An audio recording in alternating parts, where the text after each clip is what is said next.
Hello everybody, welcome to the 8th programme in my series Bob's Golden Memories.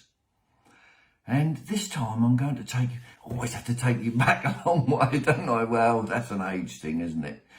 And this time, this was another brilliant team match. I mean, a brilliant team performance. And I'm going to go through, I can only relate my account of what happened. I can tell you what other team members caught, but it's hard to know exactly how they fished, but we all fished similar. And I'm going back to 2001.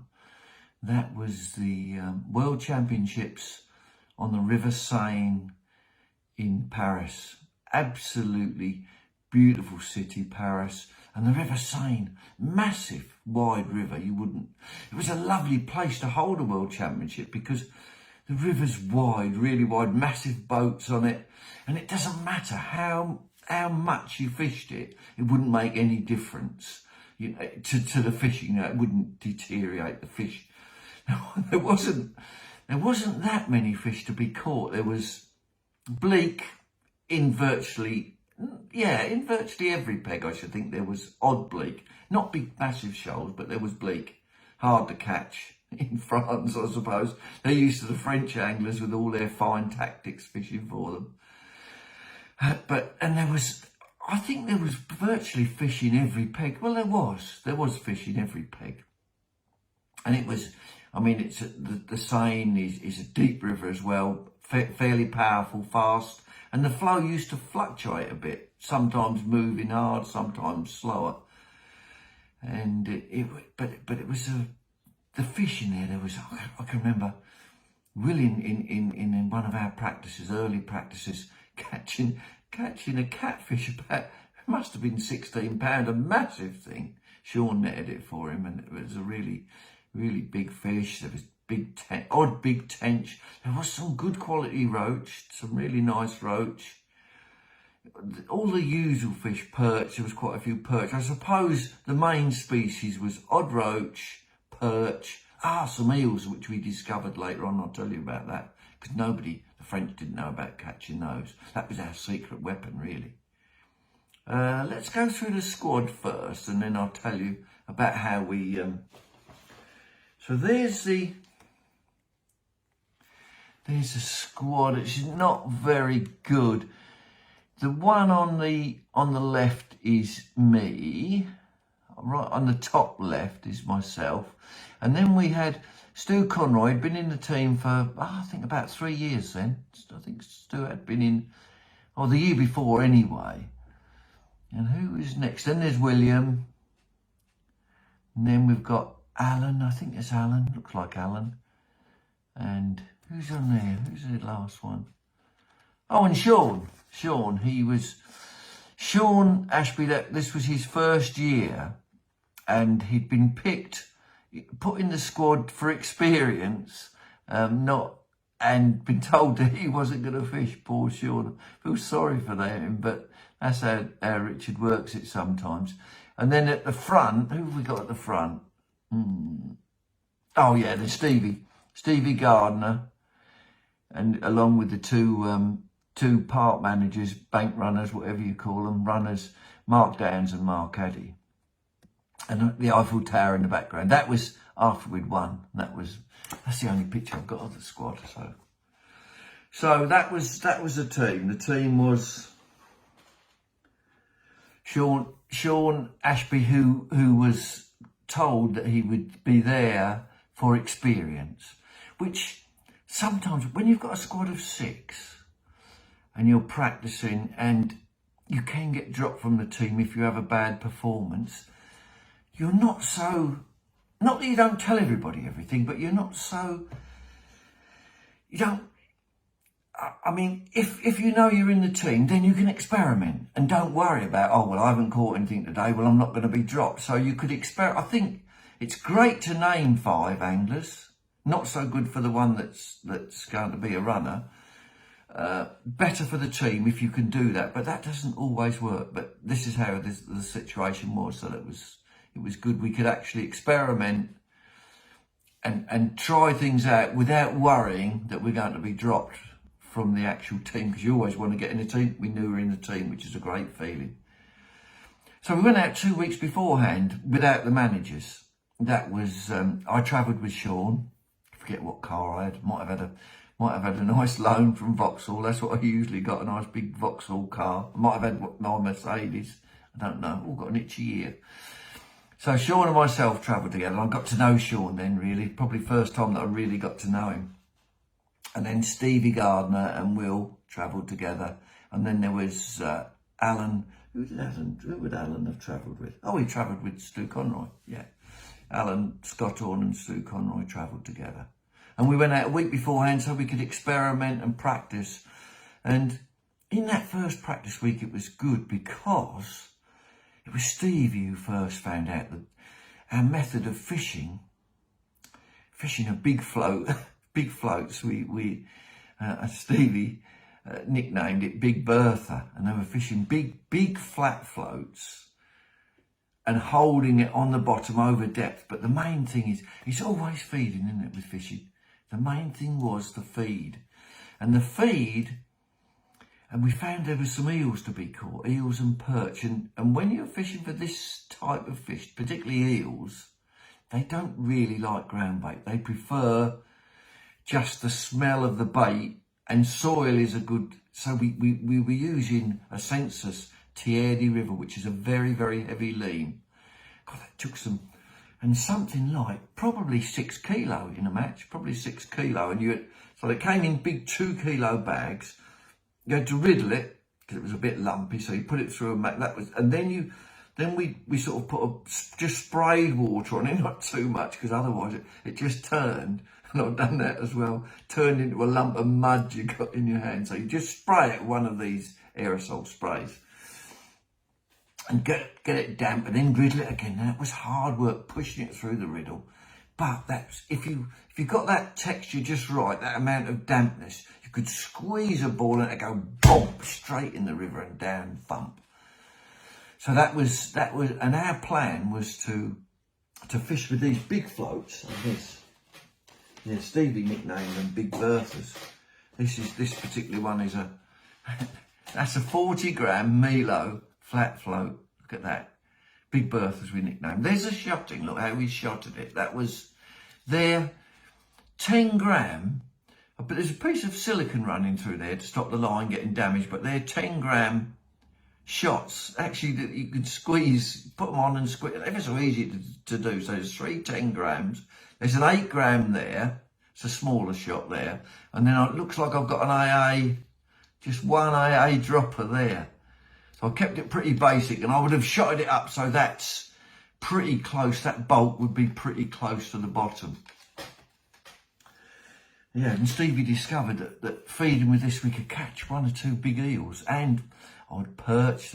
But there was you could catch odd big fish laying on with this Big Bertha, this flat float, laying on over depth, fair bit over depth. With that, you're allowed to put that shot on the bottom. Rules have changed a bit since the early World Championships. They brought the ruling in the beginning in World Championships was that your float mustn't impede the flow.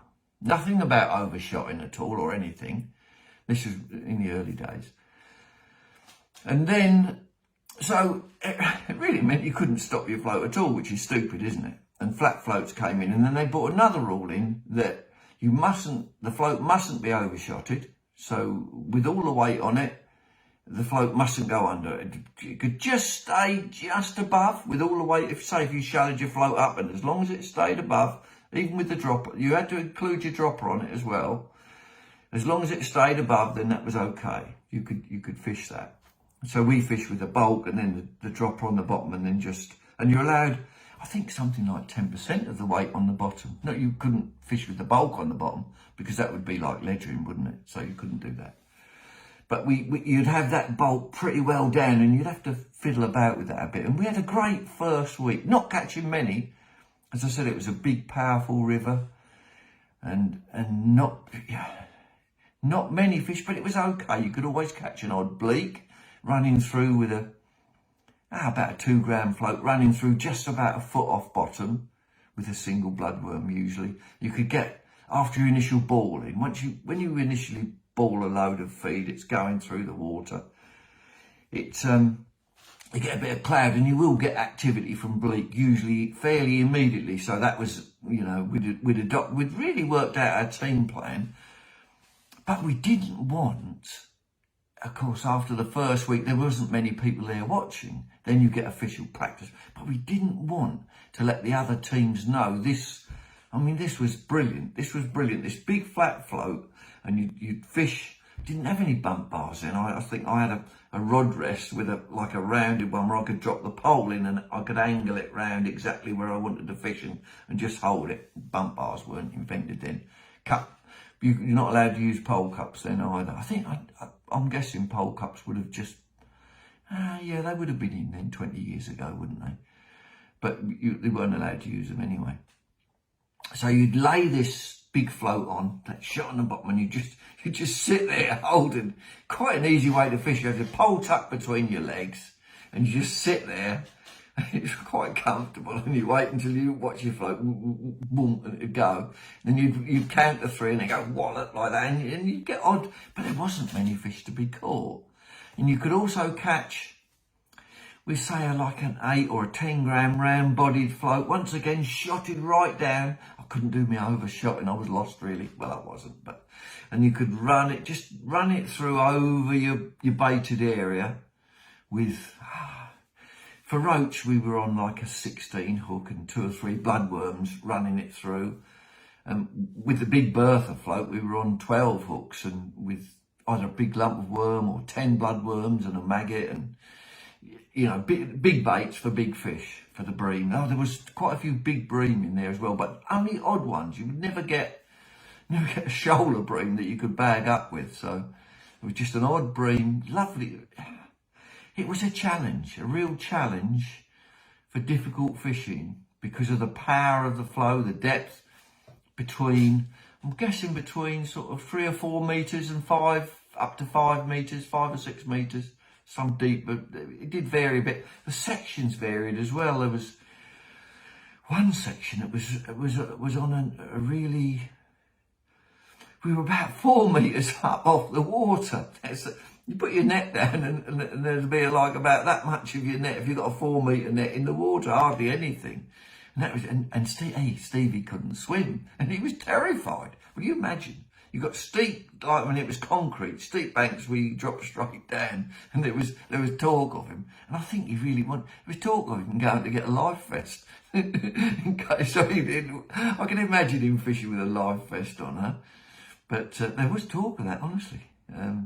I don't think nothing ever come of it because he didn't draw that section. So I guess he was pleased about that. But if you went in, I imagine you'd have a job to get out. It was sheer wall, sheer concrete wall, and powerful flow. So if you couldn't swim, yeah, I mean, I'm a good, strong swimmer, so I probably wasn't worried. But yeah, I could imagine his fears. Anyway, we'd roughly got the team plan work, but we hadn't because it took Richard Clegg, still the team manager, still the greatest manager ever in the world of course fishing.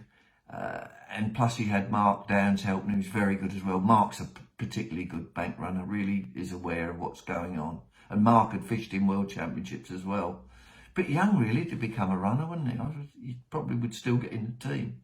And then Mark Addy as well, another very, very capable angler who knew what to do, he'd fished in World Championships, so he had some idea about how we would fish. So then you formulate your plan, but we didn't want to let anybody else know about this Tierde River, and then the big Bertha laying, just sitting there and waiting with this float, exactly shotted at the right amount, not overshotted, but laying on with this. I think I probably was on a treble A, just laying it on, so it just sat there and wait for the bite. I'll talk a little bit about flat floats and what you do in a minute. So anyway, we're over there for 2 weeks, which is great. Our hotel is a few miles outside Paris, not far, but the traffic. Oh, Paris is quite a congested place. The periphery, we've got the M25, which is, I don't know how many miles it takes, but the periphery itself is quite a small They call it, it's a ring road round Paris, but it's quite a small ring road. You know, you could whiz round it in, if there's no traffic, much less than an hour. And I remember once I was going on this periphery looking for my exit, and I missed the exit, and I was still looking, and I'd gone round again, and I'd come to this exit again. So I think I went round it twice before I found the right. If you miss your exit, you have to go all the way round because it doesn't come up again. So we anyway, loved reasonable hotel, one of these campaniles, which are reasonable food, not expensive. We're having a great time, not catching many fish, but we got the team plan worked. It was good, and we were enjoying ourselves. We got some really good anglers, and with Stevie and William obviously come into the team, and Stevie had worked out about how to catch these fish, and we're all and Alan then was a 3-time world championship. I was a 4-time world champion. So there's a few of us who knew how to fish. Well, we thought we did. We did know. And we're up against the French on their home venue on a difficult water, and the French are always brilliant then. Italians as well, as I've always said, French, Italy. But other teams were coming to the fore now.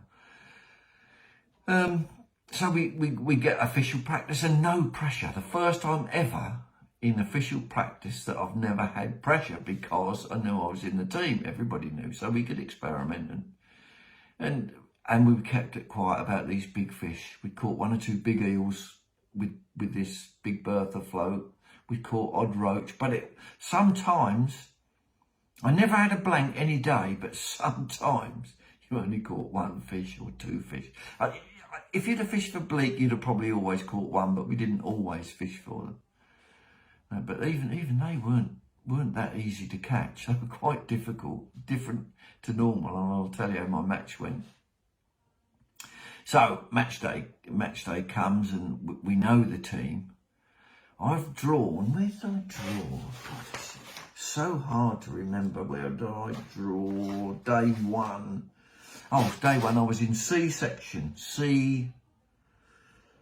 About peg 9, I think. Yeah, 8 or 9 in C section. That was. Let me show you what it was like. There you are. In fact, there's me there. It is actually me. Right in the forefront of the picture. You can even see my rod rest there.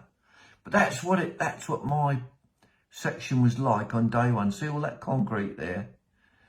And I've just got 1 rest for my pole. I haven't got a bump bar. As I say, it didn't exist then. And all the spectators they see that wall behind me. They're on the top of that wall looking over it. There's a load of heads sort of peering over, watching you.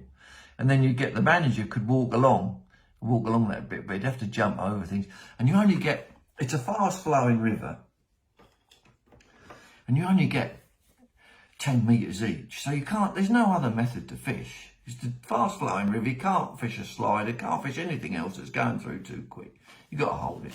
So it's only pole, and really there was only 1 line, especially for the big fish, which we'd worked out would be 13 metres. 13 metres was a good line. Then you can always go a little bit further. Say often when you're fishing and you feed and you put your feed in, it's good if you've got somewhere to go just beyond that. You know, if you're on feeder even, and you're catching on feeder and it goes hard, and then you'll unclip and say strip off 2 metres and go 2, and you'll get a bite straight away. Well, it's not much difference on a pole. You've got that area, or it was there, because there was hardly any fish anywhere, but you could always got that extra little bit that you could go if you wanted, just to run it through. And quite often I've done that in the past, and you get a bite just on that, just going past your feed and letting it run. So that was our main attack, was 13 metres. Let me show you.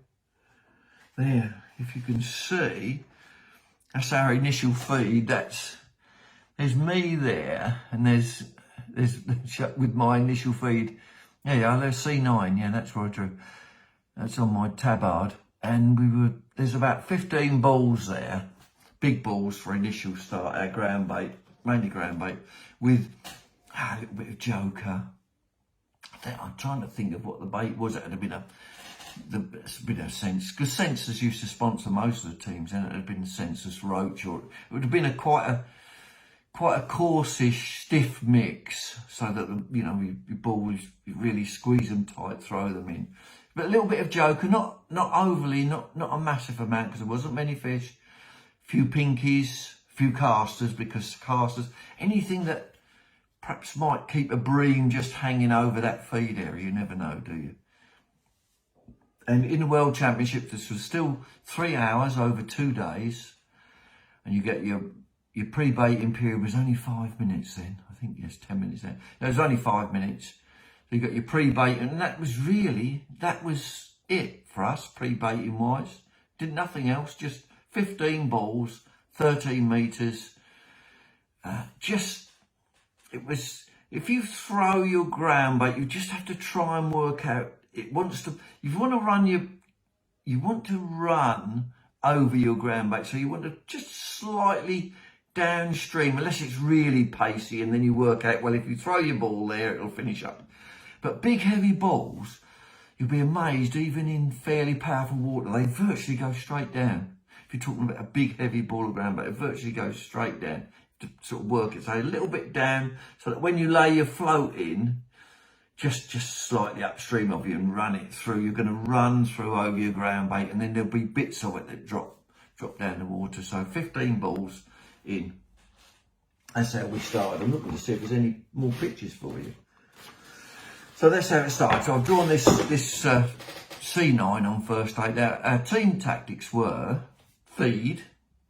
Then for the bleak, we've used about a 2 gram float, about a foot off bottom, 20 hook, couple of bloodworm. And just run that through at the start. Team tactics were catch a fish. Please catch a fish, because you had to avoid a blank. It was one of the biggest World Championships I've ever fished in. 36 teams then. That's a lot, isn't it? So catch a fish. You cannot come back with 37 points. That would be disaster for the team. So you've got to catch a fish. So our team plan was we'd feed, and then we'd run this and it takes a while for the fish to come on the feed anyway. But we'd run our bleak rig through, foot off bottom, 2 gram, run it through with a single bloodworm, duck, couple of bloodworm, and try and catch a bleak. It didn't work for everybody, but so the whistle goes, and I've put my balls in. I've got the leam and the chopped worm ready. I haven't put that in yet. We've got that ready for a little bit later. And so the match started, and it is, you've got the whole pressure. People, all these heads looking over the wall, staring at you. What's he up to? And I'm running through, and about probably 5 or 6 minutes, maybe 10 minutes. I'm running through, the float goes, oh, lovely. Oh, yes, about a number. We're using reasonable elastic, probably a number 5 elastic, I should think. 2 gram float, yeah, probably were 5 or 6 elastic. 5 elastic with a 20 hook. And I've caught this bleak. I didn't net it, I should have done, shouldn't I? Swung it in. And that's it. That's job done, really. I've caught my fish. And then I went on an 8 gram bodied float, but I couldn't overshot it, so it's much harder to hold it still, much more difficult. So in I go, and I'm running it through with, I think I was probably on about 3 or 4 bloodworms on a 16, or probably 3 bloodworms on a 16. Bloodworm's the best bait, it will always catch you something. And roach love bloodworm, and roach, and I was after catching roach, really, roach and perch, and I'm running it through. Didn't take long, I reckon. About 20 minutes. After about 20 minutes, running it through over my feet, just running it through, coming back, running it through, and just a little bump. Big fish. Well, biggest fish for what I've got. I'm probably on a 6 elastic then, 6 elastic, I should think, because you've got 8 gram float. Yeah, it might have even been an 8 elastic, lightly set. And I netted this one. It was a 12-ounce roach, lovely big roach. I thought, oh, lovely. And then then I couldn't get another bite. So I thought, oh, Big Bertha time. About probably an hour or more had gone then, but I've got my banker on fairly well up in the section. So I've got my chop worm and my lean ready, and I've gone out, thrown probably 7 or 8 balls with chop worm, just slightly downstream where I think once I lay that big flat float in, where I think it's going to, where the bait's going to be, because you've got your flat float and then you've got the amount of line on the bottom as well. So if you've got this, say you've got 18 inches of line or something like that on the bottom, that's a bit further down your peg, isn't it, as you lay it in? Because with a flat float, when you lay it in, just always lay it in downstream. So you lay it in downstream, so everything then comes in line, and then the float will settle with your bait downstream, and then you can see your bite much easier. And the thing about the Seine was varied in depth. So the thing about the Seine is it varied, and it got pace, and the thing about it was that you couldn't really put one float out and that would be right for all of it, as the pace varied. With a flat float, if the flat float's too heavy, so say you put your flat float out like that, and if it's too heavy for the flow, then it will lean forward, it will lean sort of with the flow. So then you know that float you've got on is too heavy. And if you hold it dead still and it's too light, then it will start to try and lift out of the water. So then you've got to put a bigger float on. That's how you tell. If it goes forward, it's much too heavy. The float's too big for the flow at the time, and if it comes back, then it's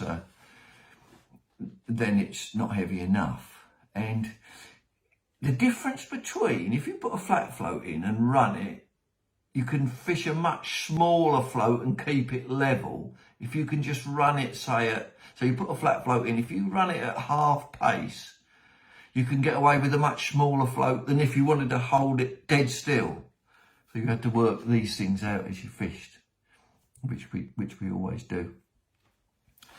So anyway, I've gone out and I'm sitting on Big Bertha and watching it, and it's about sitting and watching. I knew you weren't going to catch many fish, and boom, boom, boom. I'm fishing. Probably got about 7 or 8 bloodworms on, and the float goes bang. I've hit this fish. Slipped the hook somehow. I don't know how. And it wasn't an enormous fish, but it probably was another good roach, I reckon. So I've lost that. Then I've gone back on my running float. So I run it through, and it goes again, boom, and I've got a nice perch. And I'm back again, went back on Big Bertha again, put some more balls in, through another 6 balls in. Right, you've got to get dead in line with your float, work it just downstream where you think you're going to be. You have to be accurate, no cupping in. It was hard. It was tough in them days. And I finished up catching two more perch on the running rig. I didn't get any more bites on Big Bertha. Nothing. So, but we had a good team result first day. Let me tell you where we are. Yeah, first day. So I say good team result. It was pretty good. So Alan drew A section, which was the toughest section of the lot. Really hard. He drew in peg 1. It was another one of those, they always seem to peg the downstream end is peg 1, and then it's pegged back upstream, like they did years ago in Switzerland. And he's drawn end peg 1, which you think would be all right, but that's a horrible section. And he's caught one roach right, I think there was only about 30 minutes to go. I'd heard that, oh, Alan's not caught yet. But anyway, finished with one roach, which gave him 14 points. So that was Stevie done all right. He got seven points. There's no big weights. He'd had 1.3 kilos, 7 points. So no big weights. I had just about a kilo, maybe just under. I was 9th in my section.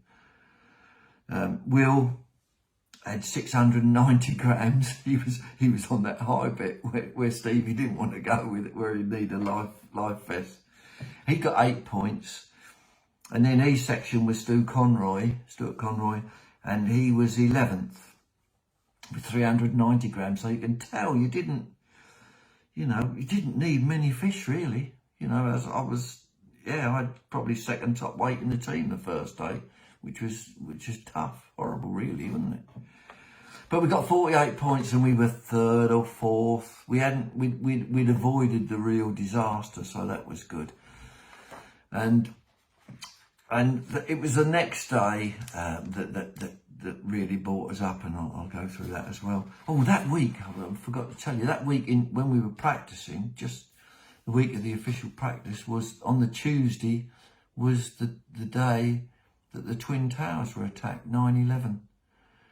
Yeah, the 11th of September 2001 is when those planes went in. Because I remember coming back. You always remember where you are when these things happen. I remember coming back, obviously at time difference, it would have been sort of, by the time we got back, it would have been about 12 o'clock midday, I should think, in New York. And they were talking about these planes. I didn't really know what had happened then, or who had done it, or whether it was an accident. And I can remember seeing a picture of the planes going into Twin Towers. That was quite vivid. And there was even talk that the American team weren't going to fish, and maybe the World Championships would be cancelled. We really didn't know. But as it happened, everything went ahead. But that was a tragic week, really. So we were 48 points, and then we're on to the. Let's have a look, see if I've got any more pictures to show you. I think I've got some at the end to show you. Yeah, I've got a few pictures at the end to show you. And then we get to the second day. Team's the same, which is good. It's always best if you can keep the same team, because you've got the experience of the day before, and you always do something. But I didn't, it doesn't matter, I didn't draw, Richard drew, but I was in a tough section. I think if I'd went and fished it now, I probably would have fished all day, 3 hours for bleak. I didn't. I was so confident I was going to catch on a flat float, either running it, I was going to catch a big fish, but there was just none there, and that proved in the weigh-in there was nothing, and that's where Alan had one roach the day before, but there was only bleak to be caught on that section. So we've got our team plan still the same. We've got the big berth of floats. We're going to lay in over depth. We can run through with our round-bodied floats, or with a flat float running through, smaller one. But floats up to 40 grams, they're big, aren't they? As I say, if you lay it in the water and it's coming out of the water, put a bigger one on. And we had several from 10. We had flat floats from 10 to sort of, I think my biggest was 40. Yeah, 40 grams was my biggest. So, and you had all them set up, plus your round body, loads of work to do. Big hook though on your flat float to 12, main line 0.25, 0.24, hook length 20 hook length, or maybe an 18 to a 12. So a nice big hook. You weren't going to get broken, that's for sure. And the normal rigs you'd be on, even on your 10 gram round body, you'd have 018 main line and probably 014 hook length. Anyway, the second day I'd drawn this tough section, and I knew it, in my mind I knew it was bleak, but I was so confident I was going to get a big fish and win the section, so confident. And the match starts, balled out at 13 metres. I've got some bleak ground bait mixed up though for that section, because I knew I had an idea it was going to be a tough section. And sure enough, I started to try and catch bleak out on that 13 metre line, didn't get any bites. And I could see, cause you look up and down now and again, I could see one or two anglers fishing a little bit shorter in, and I'd put a rig up for fishing at sort of 6 metres, at about half depth for bleak, because you could catch them, definitely. I knew you could catch them like that. So I got a rig up for that, and it wasn't long, 20 minutes, 25 minutes of not catching out there.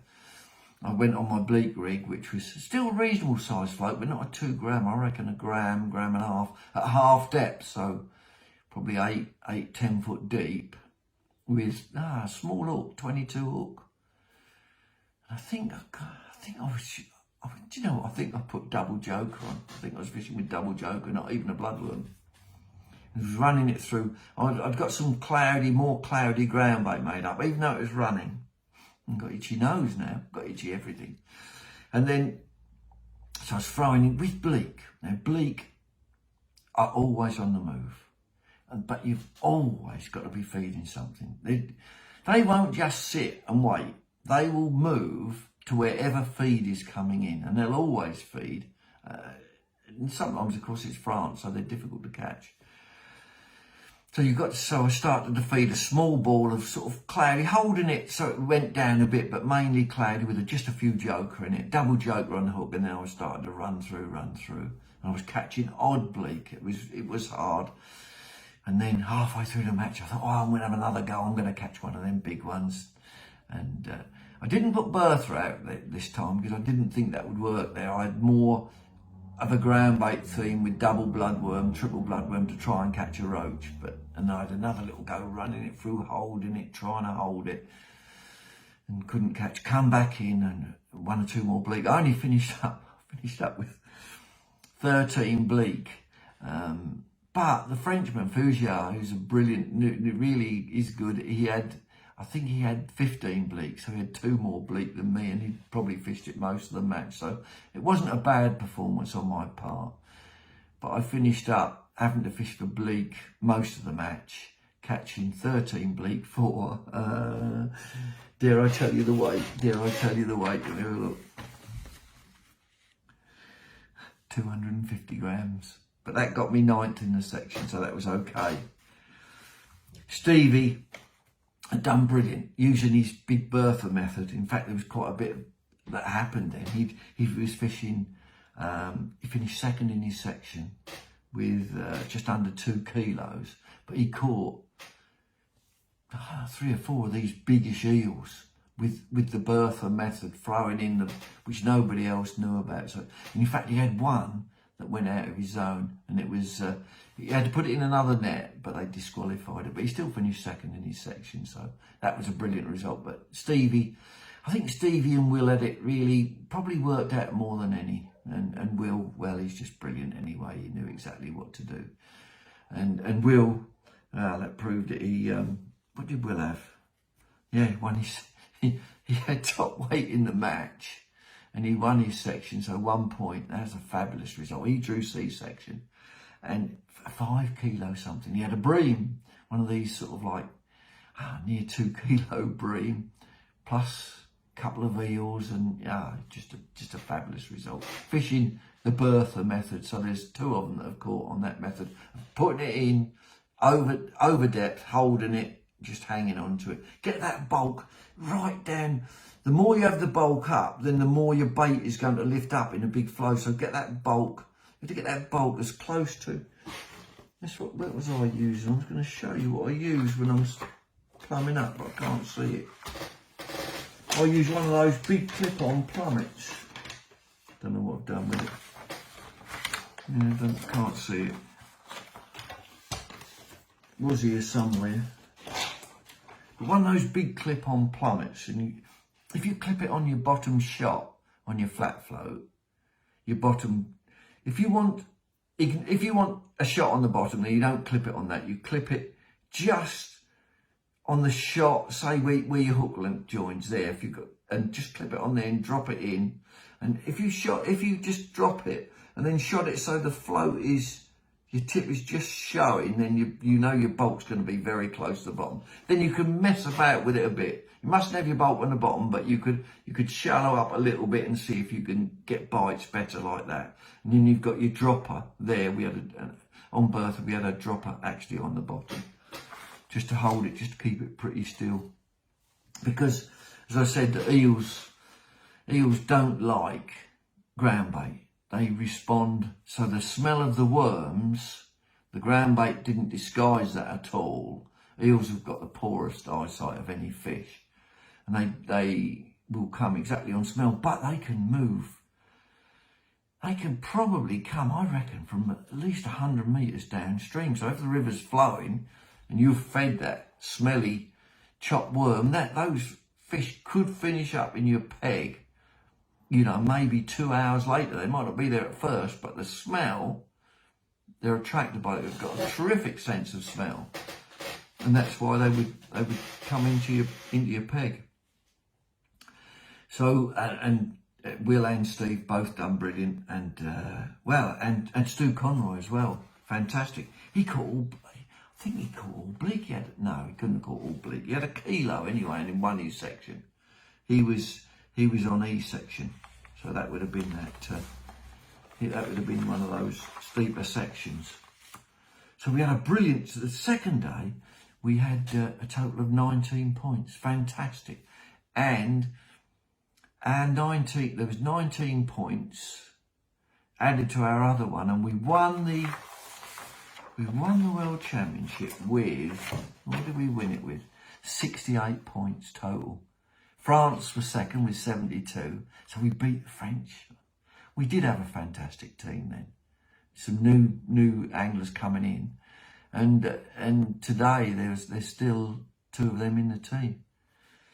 Will and Alan Scotthorne are still in the team. So, and Sean is still there sometimes, sometimes not.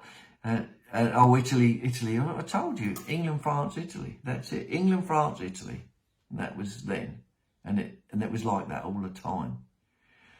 That was fabulous. So we won, and that was the photograph in front of the Eiffel Tower, which I showed you at the start. We had some controversy. They tried to disqualify Will for fishing an overshotted float, so he dropped his flat float in, and it was just the bristle. He shalloted it up and dropped it in, and he said, "Oh, look, no, it's just people. That's what it's like. Terrible, isn't it?" And then, what else did they try? They tried to get him for putting his float on the bottom. He fished the whole of his shot bin on the bottom, so he put a plummet on again, and it showed it was perfect. So we didn't have any problems. Just Stevie, that one fish that went out of his zone, that can happen. If a fish goes out of your zone, it can be disqualified, and that's what happened. But it didn't make any difference.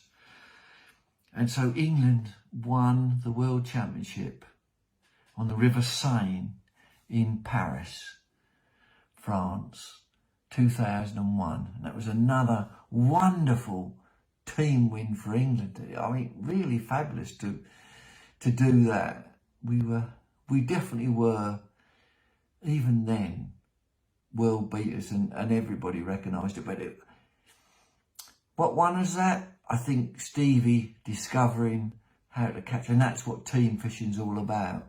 Stevie discovering how to catch these eels. Nobody knew about the eels. We kept that quiet. And Will and Steve both caught eels. Nobody else did, but that was important to our team plan. Both catching these big eels, feeding Tierde River, fishing overshot with big berthas, these big floats. That's how England won the World Championship, Paris, France, on the River Seine, 2001. I hope you've enjoyed this, and I'll be back again in a couple of weeks with another one of my little stories. Thank you very much for watching. Bye for now. Be good, get out fishing.